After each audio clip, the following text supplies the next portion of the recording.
प्रत्येकाच्या घरामध्ये स्वामी समर्थ महाराज आहेत. स्वामींसमोर होकाराची नकाराची चिठ्ठ्या टाकायच्या. दिल्ली सारख्या ठिकाणी व्हिजिटला जाण्याचा योग आला, पण जसं मी सगळ्यात आधी सांगितलं, महाराजांना विचारल्याशिवाय आम्ही कोणत्याही प्रकारचं पाऊल पुढे टाकत नाही.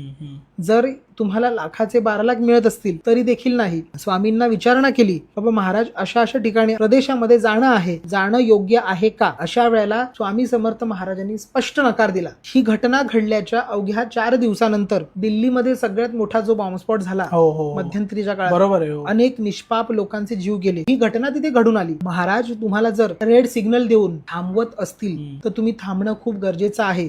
हे माझ्या बाबतीत नव्हे, प्रत्येकाच्या बाबतीत. बरोबर. प्रत्येकाच्या घरामध्ये स्वामी समर्थ महाराज आहेत. तुम्ही प्रत्येकाने महाराजांना विचारणा करूनच बाहेर पडणं गरजेचं आहे. जसं लोक म्हणतात की तुम्हाला जर स्वामी कुठल्या ना कुठल्या रूपामध्ये म्हणा किंवा कुठल्या ना कुठल्या व्हॉइस मध्ये म्हणा, जर तुम्हाला ग्रीन सिग्नल किंवा रेड सिग्नल देतात, आम्हाला